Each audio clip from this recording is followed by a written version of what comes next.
We're on Clinton Street, and the first time I ever heard of Clinton Street was thanks to Leonard Cohen, you know, famous blue raincoat. Well, that's not why we're here today. This is a restaurant show, and we're outside of WD-50. WD for Wylie Dufresne 50, that's the address, 50 Clinton. This is one of the great restaurants in America, and it's maybe the best restaurant in the city that you can see modern cuisine working. This is the push of sort of molecular gastronomy. What's that mean? Well, you know what, I'll keep quiet. We'll cut to black, we'll go inside, Wylie will show you. Great modern cook, passionate guy. I'm a huge fan of this man and this restaurant. Without any further ado. Hey, Wylie Dufresne, thanks for having us in. Thank you, thanks for coming. This is a show I've wanted to do for a while. You're one of the guys that's on the cutting edge of, for lack of a better term, this modern movement in cuisine. But give me a bit of a backstory so I understand you. When did, I mean, you're a college-educated guy. When did the restaurant thing start? I mean, your dad had a place, didn't he? Had a restaurant in Rhode Island? My dad was in the restaurant business, so from I think about age 11, I was working in kitchens over the summer while my dad would be doing his thing. I would be in the corner peeling potatoes or whatever, various forms of food service. It wasn't always restaurants, it was other things, but it always involved food service and of one sort or another. And then summers during college, I worked in kitchens, you know, basically called in favors, you know, my father's old friends would give me jobs or get me jobs. And I finally found myself the summer before my senior year of college in a real legitimate restaurant, not just some sort of lobster shack on the Cape or something, but an actual fine dining type of establishment. And at that time in one's life when one is supposed to begin thinking about what you're going to do with your life, and it was the first time that I had done anything that had sort of struck me the same way, or moved me in the same way as playing sports had. And I, you know, if I were taller, faster, stronger, any of those things, you know, God willing, I would have ended up a professional, maybe baseball player or something like that. But there's nothing particularly extraordinary about my physical attributes. So here I am as a cook, because it was, to me, very similar to playing sports. It was goal oriented. There was a lot of repetition. There was a team concept. Timing. It was hard. It involved coordination. It involved stamina. It was as close as I was going to get. And I thought, well, okay, I'm 20. It's time to pick something. It may not be the final thing I do, but I'm going to give this one a try. And it stuck.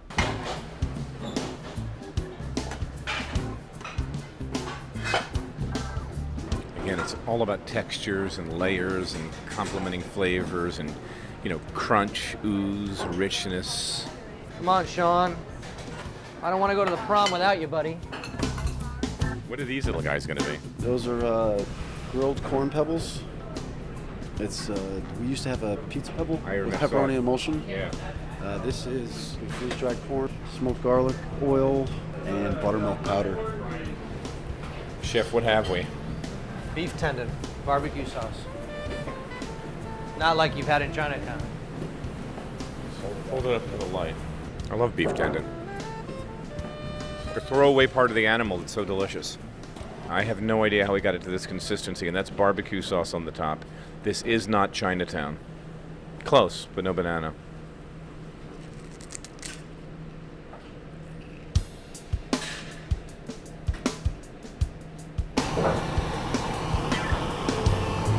This is just some Thai snapper with beef tendon. Yeah, like another unusual way to experience the texture. It's chestnut and horseradish. Take the horseradish, we blanch it in milk, it pulls some of that muddiness out. And then when you pressure cook horseradish, it pulls all that sulfur out, so you can eat horseradish straight. You can eat we have horseradish, you can eat, we can make a soup just out of horseradish. Twice that, JJ. Yeah, that's good. What's that he's putting on top? Smoked mackerel. The smoky richness to the soup. But it's nice textural contrast, some soft crunch, some real glassy crunch, some acidity, some richness, some heat. And tamed horseradish. Yeah, that's the pressure cooker. When did this modern, for lack of a better term, this Ferrand school, this style of molecular gastronomy begin to interest you? Ultimately, it arose out of seeking answers to questions. I would say that the traditional European educational system is very good, it's very rigorous, but at some point comes to an end, and at some point doesn't offer answers to questions if you're curious enough to ask them. Yeah, this is the aerated foie gras. Looks porous, looks like a little piece of bread, looks like a funny kind of almost like a ciabatta, like a loose doughy bread with these. It's ridiculously rich. It's just pure foie. I don't know how they made it. That foie is the same base we would have made a terrine from 15 or 20 years ago in any three-star restaurant. Brioche is classically what foie is served with. Yeah, this is Jean-Louis Paladin's brioche recipe, nothing new. I spent a long time, working in that French system, learning how to do things, how to make this, how to make that, how to roast a chicken, how to poach an egg, how to cook a piece of fish. But at some point, you want to know, why am I doing it this way? Why? What's happening? On another level. What's happening? Why am I doing this? Well, because the boss told me to, and that works. That works for a 21-year-old, a 22-year-old. But after a while, I think a curious person starts to say, well, I can't just do this because that's the way it's been done before. There's got to be more to it. Even if that answer is producing a tremendous result, do it like this because it works. That is actually a good place to start. But what's behind that? I know how to do this, but I don't know why to do it. I don't know why I'm doing it. And this is how to roast a chicken, and you go work for 3 or 4 chefs because each one roasts it a little differently, and you want to learn as many different ways as you can so that you can then say, I work for A, B, C, and D, and I like the way A and E roasted their chickens. That's the way I'm going to do it with a slight variation. But above and beyond that, sometimes when it doesn't work, you've been doing it this way, and all of a sudden today it comes out wrong. Well, why? I don't know why, because I don't know what's behind it. So there became an interest, a curiosity in delving a little bit deeper, a little bit getting more why behind the how. And that opened up sort of a Pandora's box.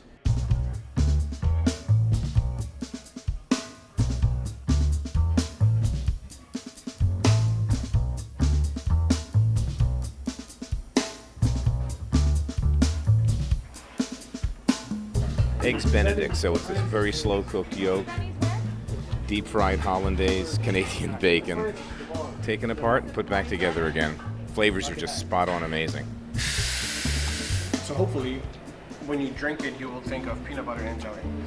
All right, I'm gonna drink it through the straw.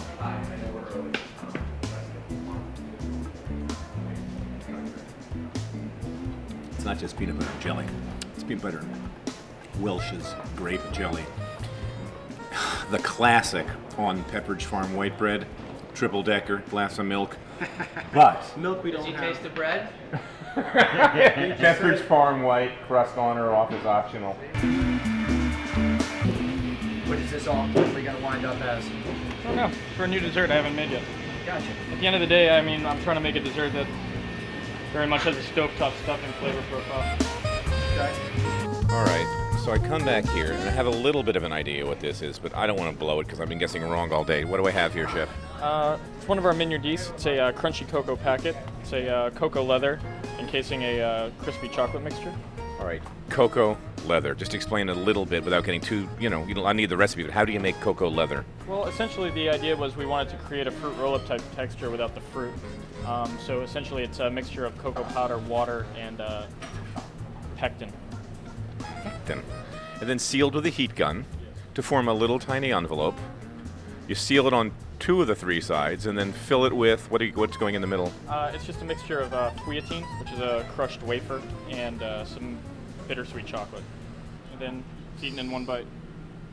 So it feels It feels just soft, almost a little bit rubbery.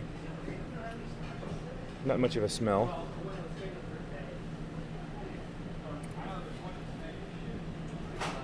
That's great. That's really ridiculous.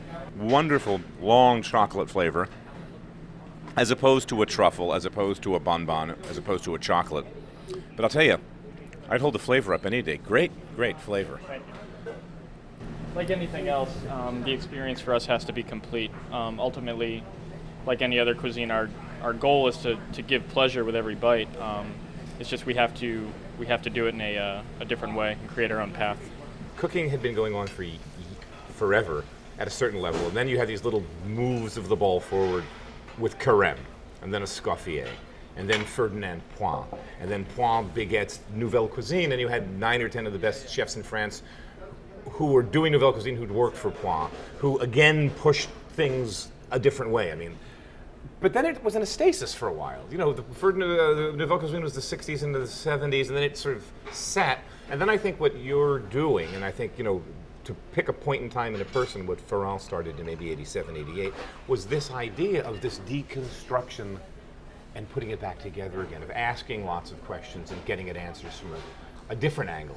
Yeah, I mean, for me, I think it comes from a couple different places. I think certainly my first visit to see Ferrand had an effect on me, but so did reading about Heston Blumenthal. Yeah. So did my parents, who made me a probably obnoxiously inquisitive person. So, not to discredit anybody else other than them, but I feel like that at some point I was going to start asking these questions, whether others before me had or had not. I mean, we all stand on the shoulders of everybody else in front of us, and there's no denying that, and I would never deny that. But it was my inquisitive sort of self that led me to sort of wonder. But, you know, I intentionally put that aside for a long time. I was like, I'm joining the Army, I'm going to do it the way the Army says. And I was given a copy of McGee years ago, and I didn't want to read it. I didn't want to know. It was like, you know what? This is too clinical. This is too academic. I want to learn how to cook. I want to be able to know if a fish is done by poking it and prodding it. And I want to sniff things, and I want to hold them and handle them and tear them apart and chew them and rip them. And I want to cook. And that's something that I think a lot of people forget, that's what we know, that we also have that set of skills, as well as being able to know at what particular temperature egg white proteins begin to coagulate at.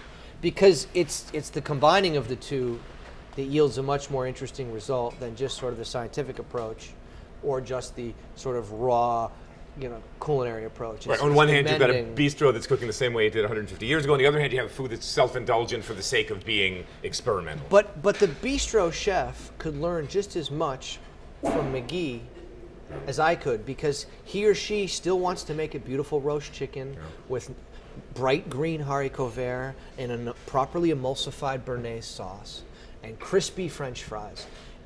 And that's all science.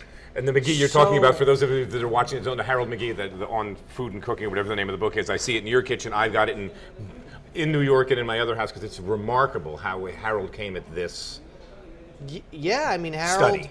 Harold, for whatever reason, I mean, I don't know what inspired him to do this, but he basically sort of set about explaining a lot of it. Right. And, his first book was tough, and it was tough to read even for me, and I intentionally put it aside for a long time. But then, his new one came out. But even prior to that, I began to say, wait a minute, this is one of the places we can get these answers. That's what's interesting about, all of this where we are right now. We're at a time where there's a very interesting cross-section or crossroads or intersection between the scientific community and the culinary world, and it's yielding results that are as useful to the 4-star chef wanting to do some sort of frou-frou thing as they are to the bistro chef who wants to make sure that every time he makes beautiful French fries that they're the same light, fluffy interior, crispy exterior. Because cooking is a science, and so it's a useful educational approach to cooking that to me just seemed like a natural extension of 16, 17 years of formal education that I'd already gone through. When I was here earlier, did you get a delivery, a tank of liquid hydrogen? You're using Liquid nitrogen? Liquid nitrogen. Liquid for nitrogen freezing. came in earlier. Talk about that, because again, I think the first guy to have done that I know of was Blumenthal. But talk a little bit about this, because this is, look, my day in the kitchen was you came in, you lit the pilot light, it was the Jurassic area. You put a pot of water on, tie your apron up, and you cooked. And we had some equipment. Burr mixer was good, a fast blender, but times have moved. But you talk about that as being the Jurassic, but there was a time when a stove was an incredible luxury and completely modern. Coal was the guys I worked for. No, you waited for lightning to hit the ground and it caught on fire. A little time before that. You throw a stick at your dinner, or you waited for someone else, that an animal that caught it to finish eating it, and you scavenge it. I mean, these things, again, it's easy to poke fun of and say that they're unnecessary, they're taking the soul out of cooking, but they're just part of the evolution of technology that has always also, technology and cooking have gone hand in hand forever. Addams family or something here.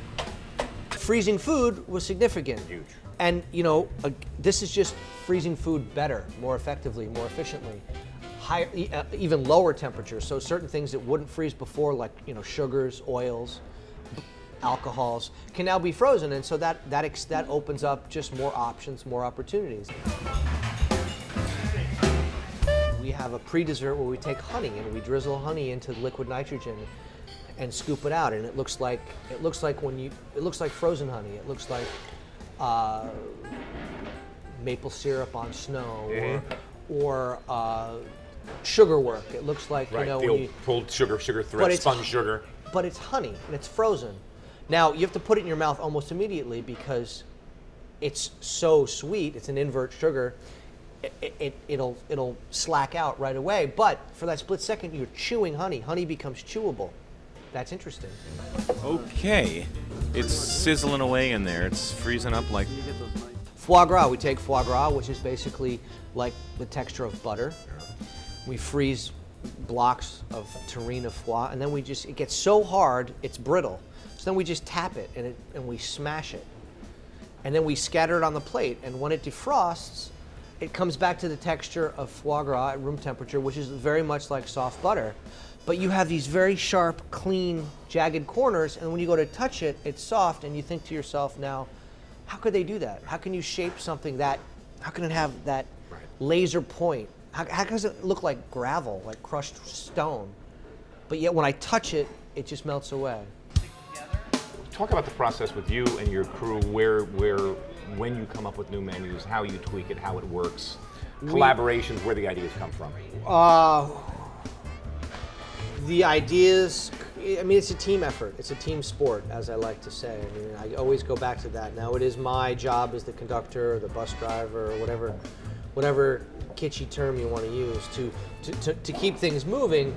But I'm constantly talking to them, poking them, prodding them, pushing them, encouraging them to contribute. In fact, every cook upon being hired here is told that at some point they will have to contribute to the menu.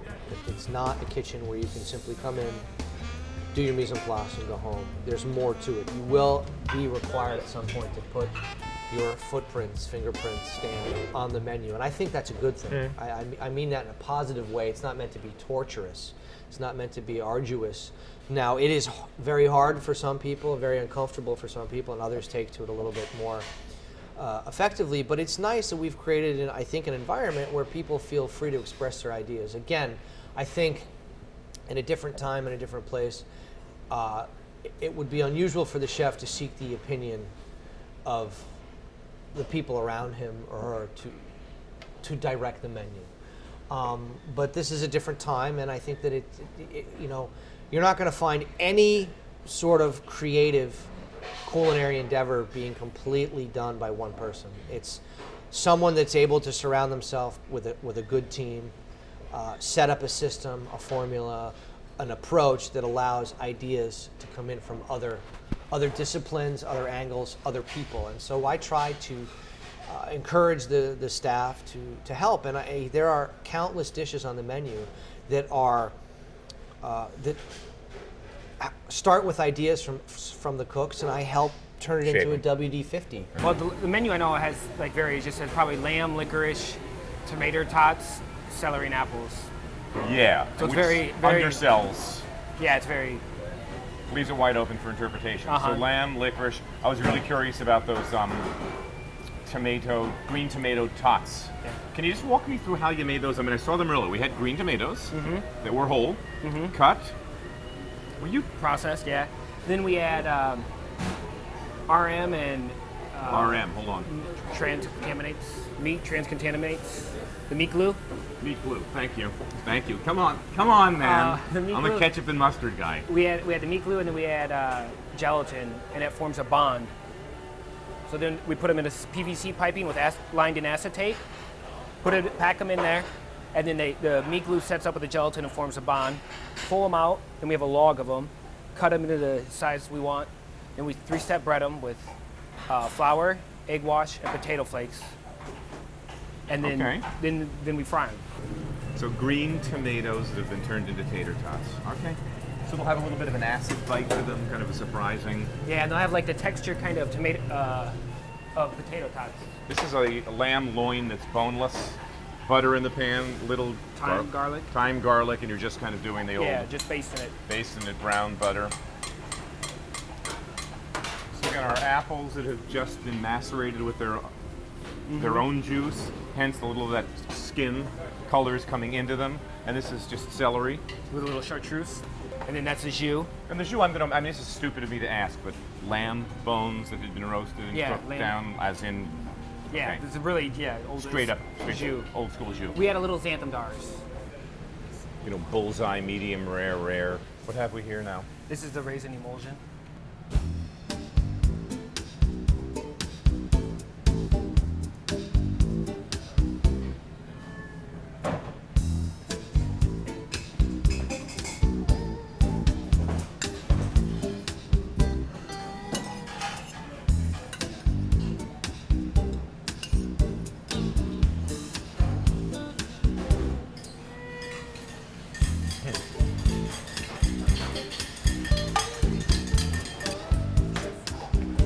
The jus.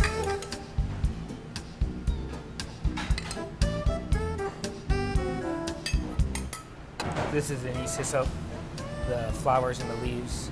Of what? Anise hyssop flower and leaves. They got that real licorice flavor. I can smell it.